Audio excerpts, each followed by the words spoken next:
the Cybersecurity and Compliance Podcast with Craig Petronella.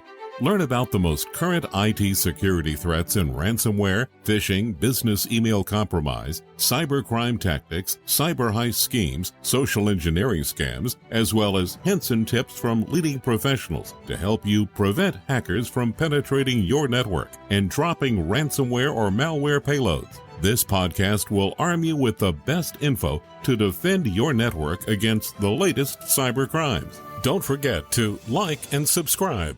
And now, here's your host, Craig Petronella. Welcome, everybody. Introducing you to a new podcast today. We've got a guest. His name's Parker Stanley. Go ahead, Parker, introduce yourself, please. I'm Parker Stanley. I've been in cybersecurity for a few years now at federal government, municipal government, private company. Seen all sorts of things. Which is exactly why we invited you on. That's right. Mostly we want to know how you sleep at night. I don't. Yeah. All right, Erin and BJ, you want to introduce yourself? My name is Erin, and I am project manager here at Petronella Tech. I've been working with Craig off and on since 2013. Craig is when I started doing work for you. Been a while now. Gosh, isn't that crazy? Yeah. Time flies. Yes, especially when you're having fun. Yeah. And this is BJ, and I just love talking about this stuff. So my passion is AI and machine learning. That's my current passion. Yep. And today we decided to talk about, actually it was BJ's idea, to talk about how people's bad cybersecurity hygiene not only impacts them, but it can impact everyone around you. And I think that's often something that's overlooked or not really thought about. It's one thing if it's like your computer gets hacked, if you're responsible for your friend or your loved ones getting hacked, that can be huge. And in a business setting, your clients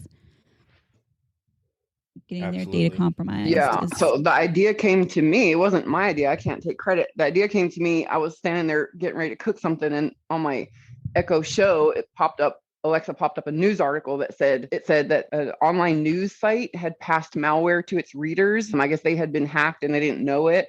And so everybody that was reading their articles was catching whatever payload was intended for their readership. So it got me thinking, and I was like, we work with contractors in the defense industrial base that contract for the DoD, and just thinking about how they talk about island hopping and stuff. And I was like, well, this is interesting. This is something that needs to be talked about, because as much as people may not feel motivated to tackle cybersecurity just because it's not fun, it's not cheap, it's not easy, but it's so critical. And when you think of it in that way, I'm sure that Craig and Parker have lots of examples of things they've seen, but it just brings it to a different awareness, because it's like, really, those things island hopping is very real, and all it takes is one weak link. Can you maybe explain island hopping?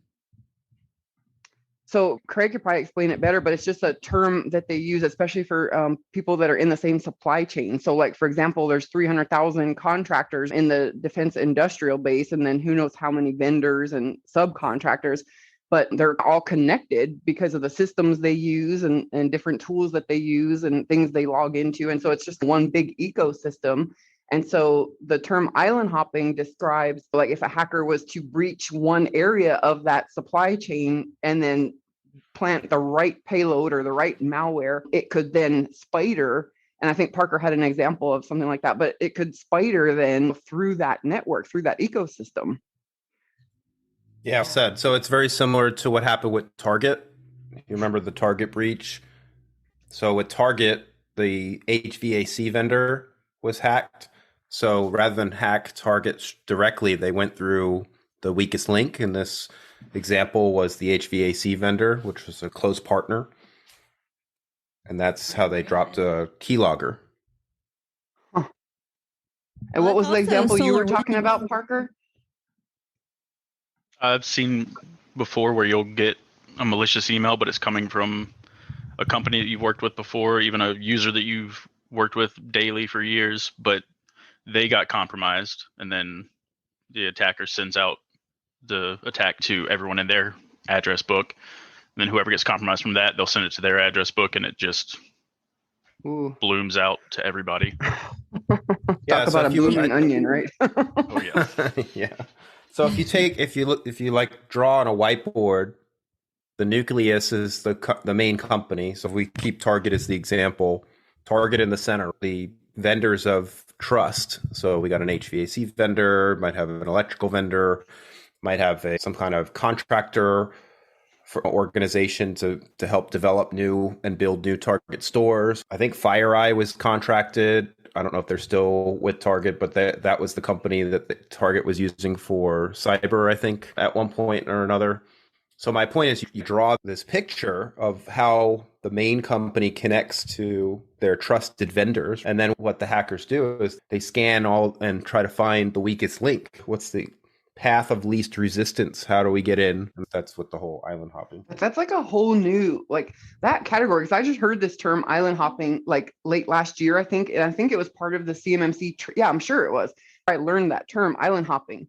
And if you really think about it, if you step back and picture what you just described, Craig, it's a whole new level of threat for the big companies, even the ones that have excellent security and all the best equipment, all the best tools. How many contractors and subcontractors and vendors are they affiliated with? And then how risky is that?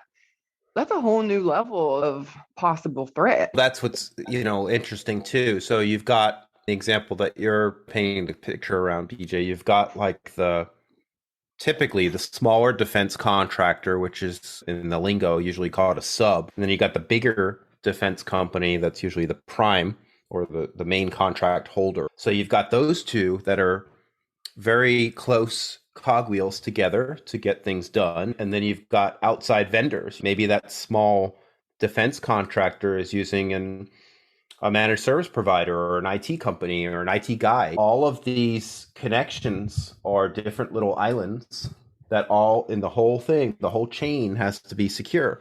And you could even take it down to the consumer level. You might have a credit card. Maybe you use a Visa, MasterCard, American Express, whatever. Maybe you have more than one. Each of these credit card companies are little islands to your identity. You got a mortgage. That's another company that has your PII, your personal identifiable information. Maybe you bought a car and they have your information too. So you've got like this thing, usually it's a credit report, right? That shows you how your credit history is built and the profile that makes you. But the scary part that a lot of people don't look at is how do you score and vet all of those vendors that are however long you've had credit history, all of those little islands of companies that have your information, even the IRS. So you've got all these little things. So if you look at it, I'm too small, nobody's going to hack me. Hackers don't care. They don't care. They want to hack you, even if you're small, because it's really a question of, do you have good credit or bad credit? Or do you have enough good credit that the hackers can get away with hundreds or thousands of dollars? That's all they care about. Yeah, this opens up a whole new problem because then it begs the question, well, what if the hackers aren't even after your data? They just want to use you as a staging ground to launch their attack from. That's exactly right. And that's where I was going with Parker's example. He was talking about address books and things like that. So all these islands, these partners, they all have their own ecosystem, their own address books. So if your persona is good enough to be impersonated to then get a bigger payload for the hackers, that's why you may be a target. You may also be a target if you have good enough history to, and I've written about this before in the past, a bad actor might need a surgery, but they might not have health insurance to get the surgery. So they steal your identity because you may have health insurance. They impersonate you. They put the surgery under your name, your identity that was stolen. And then guess what? You get the bill in the mail and you're like, what the heck? I didn't have a surgery. And I wrote about this in my book. And what happened with one guy was he was being harassed nonstop by bill collectors because he's, look, I never had this surgery. This isn't true. And he literally had to go up to the hospital and pull up his shirt and say, look, if I had surgery, I'd have a scar here. Oh my gosh. With the risks that we've known about for years, you might be targeted to this. But with this threat of people you correspond with regularly it could already be at the point where hackers aren't even looking for people with good credit anymore. That's not even their main target. It could just be they're just scanning for vulnerabilities, just scanning for weak links so that they can enter into an ecosystem. A target of opportunity is a real thing. Yep. You just happen to be wrong place, wrong time. And if a hacker uses a software tool or something to run a vulnerability scan or something like that, and they find lots of vulnerabilities, I would assume even if you had crappy credit and this and that, you would still possibly be a hot target simply because you're an easy way in. Yeah, of course, attackers would love to get into Apple or Amazon. They have the most money and the most information, but they also have the most security, where you got this company of 50 employees that has one IT guy that he got a couple of certs that he crammed for. They might not have as much money, but easy target. Well, that's what happened with SolarWinds too. They were able to get into a vendor, and that vendor was exploited or vulnerable. It was a software, right? Didn't they get into a piece of software? Well, SolarWinds makes agents, right? So these agents are typically software agents, and they're used by a lot of IT companies or even just regular businesses of all sizes to do the remote monitoring, patching, maintenance of their systems, their endpoints.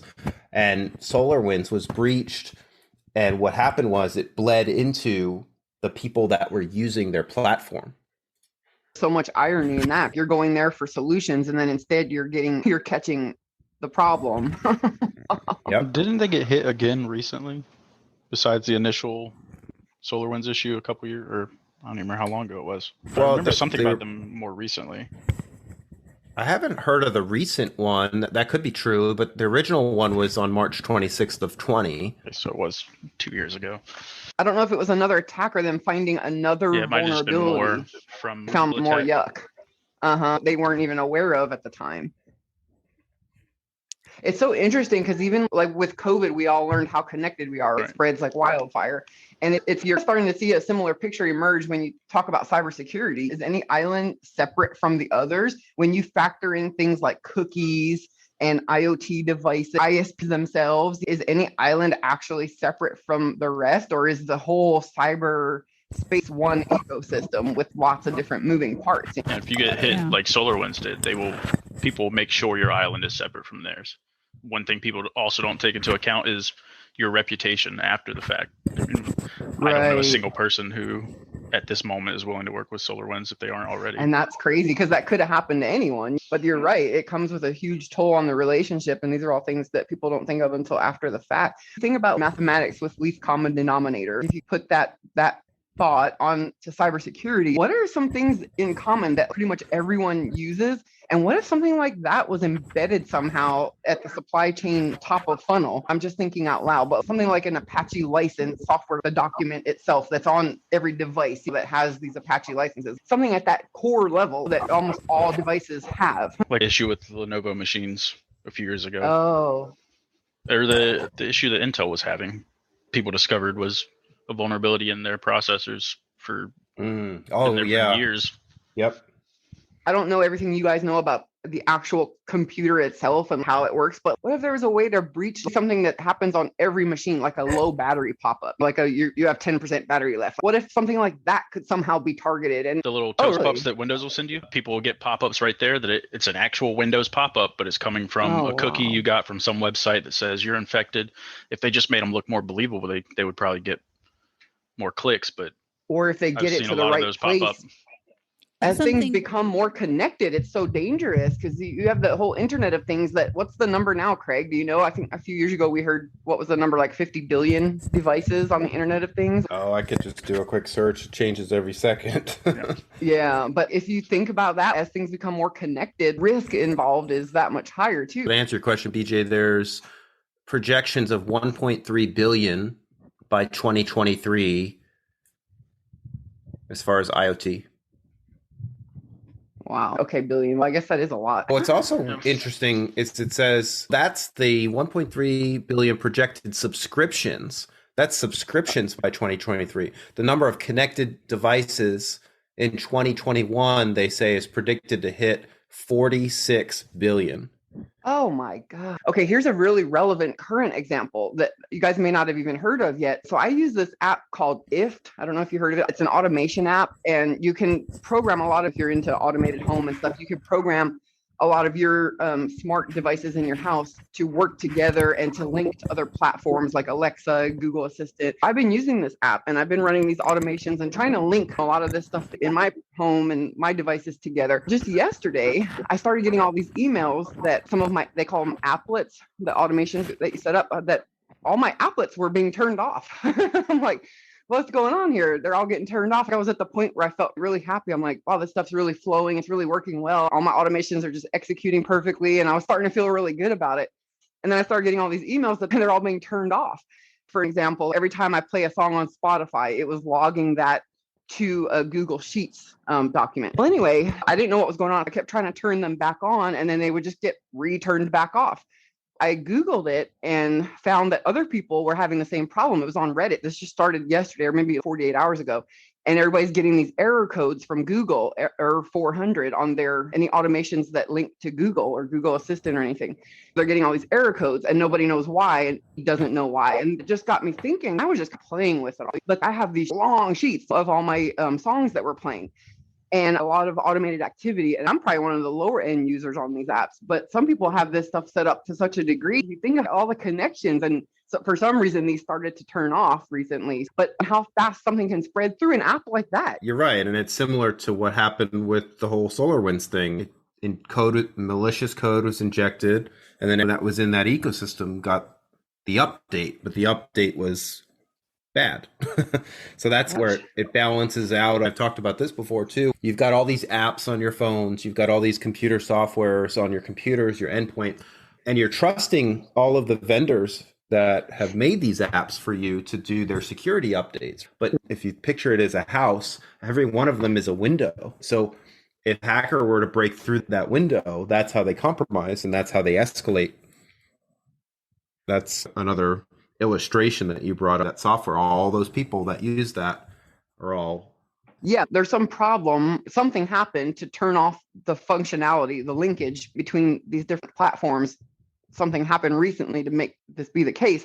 But all of those things that were running, the people that are using this one app had 5 million downloads. Just these people using this one app linked to so many things. I'm linked to Google Calendar, Gmail, Google Assistant, Alexa, all these things. And I'm one of these 5 million people. You can just start to see this picture emerging, and you start to think about cookies, all the cookies that are there in the background. We don't even really ever think about that. We have the conscious connections we make. I'm going to do business with this company, and I'm going to choose to click on their links and open their emails.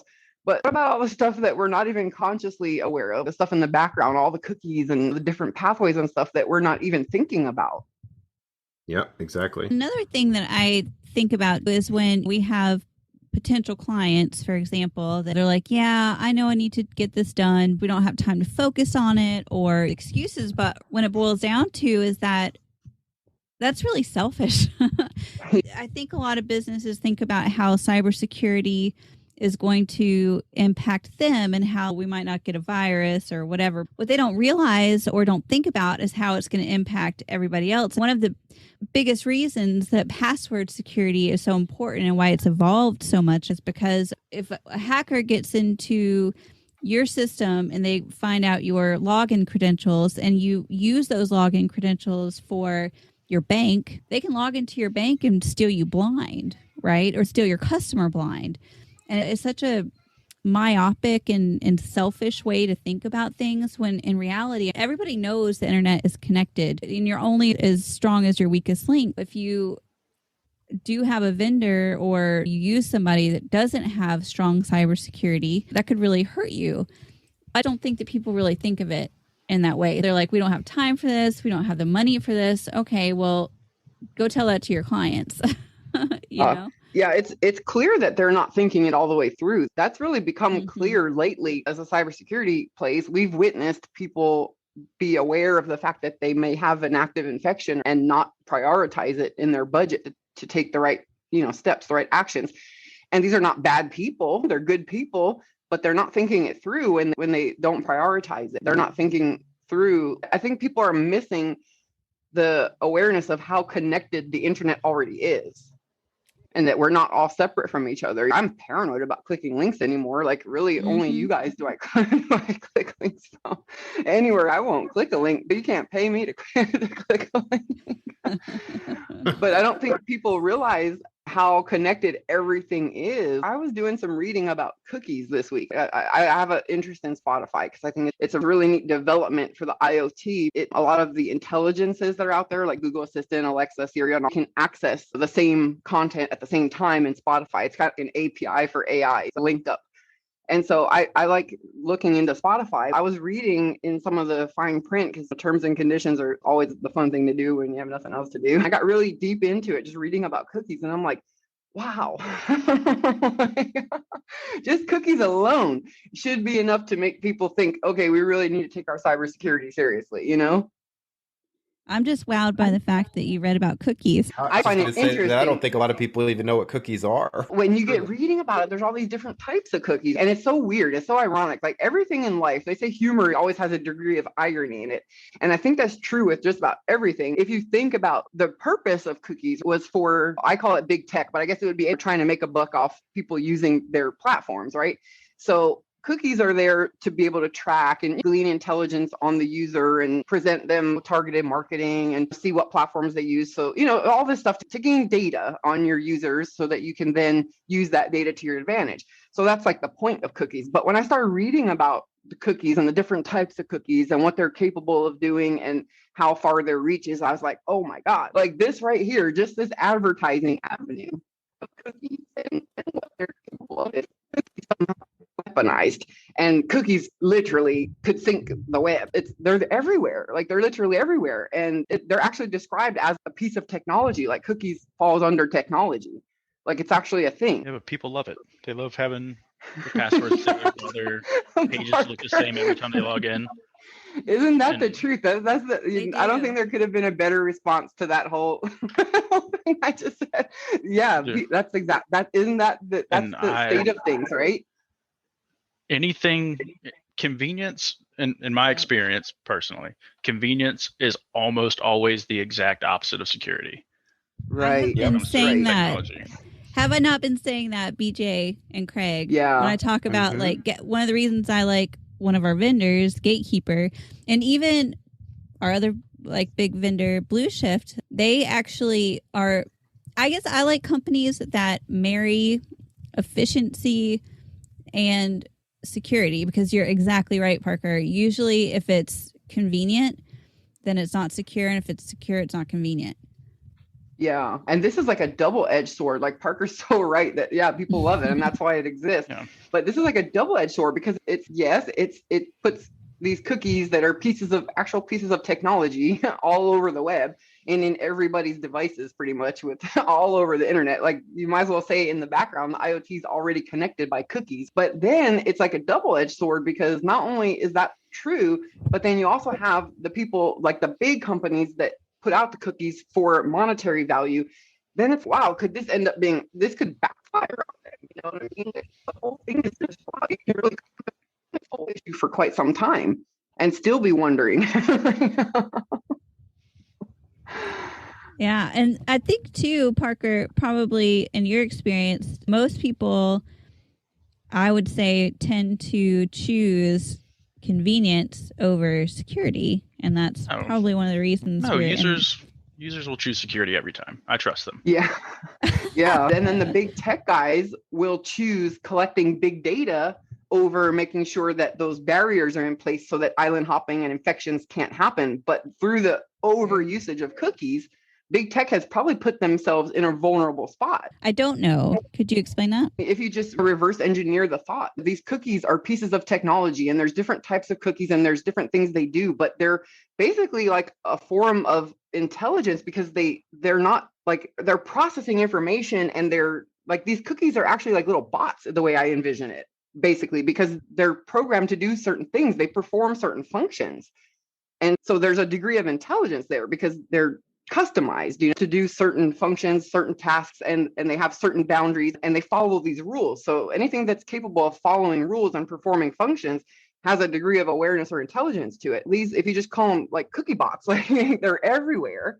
And if somehow something was to link all these, right? Like, just let's say, use an example of AI itself. If AI was gathering all its members and gathering itself to prepare to become autonomous, like, what if it was to tap into all this technology of these cookies everywhere? And what if that was like a way for it to pull itself up? You know, I mean, people don't think things through, is my point. Like, none of this has been thought through. Like, from when, you know, the internet, which was the 80s, but I read something about it being more like the 50s or something, that they sent their first message or something, or the 20s or something like that. But anyway, like, it wasn't thought through. Like, there wasn't a plan put in place for cybersecurity or to keep everything protected. Like, it was rushed, like a gold rush, before it was really thought through. And I think we're definitely seeing the climax of that now, and the fallout of that. And then when you think about even a bigger picture, like, you hear lately about stuff about global satellite internet and stuff, and it's like taking it all the way, like looking back from the start of all this to where we're at now. And if we've learned anything at all, I would say we should have learned that cybersecurity should be the number one priority, and it's still not the case because it's not convenient and it doesn't make money. It will never be the first thing thought of. It's like when the first car was made, there was no seatbelts.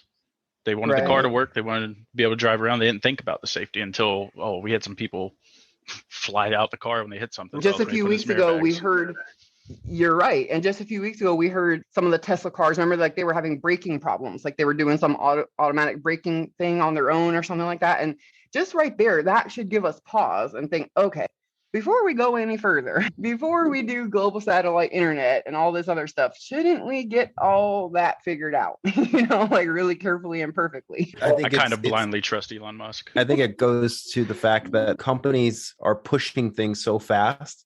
Security is always taking the back seat. So they put it out there, like the same thing with the autonomous vehicle technology that Tesla's striving for. It's not perfect right now. Look, there have been many car crashes. It's good, but it's not perfect. So there's associated risks that I think a lot of consumers don't really understand. You're putting your life in the hands of that car. People don't want to wait. It's the same with anyone. They don't want to wait. That's the key. That's the key, Parker, because you're right. Because people, and when I say people, big companies, big tech organizations, even government entities, they all compete, right, to be the first to arrive and the first to monopolize something. And so there's all this momentum caught up in the competition of things.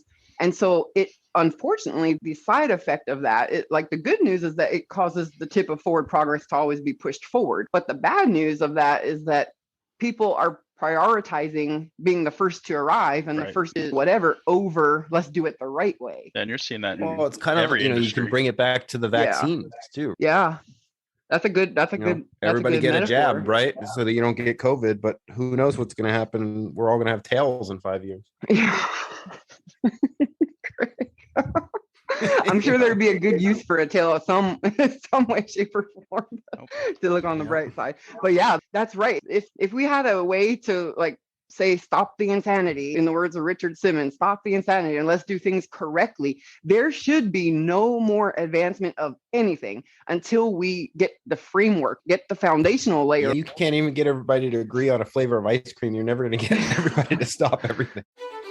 Thanks for listening to the Cybersecurity and Compliance Podcast with Craig Petronella. For other episodes and more information, visit petronellatech.com. Also visit our other websites, compliancearmor.com and blockchainsecurity.com. Don't forget to like and subscribe. Thanks for listening, and stay secure.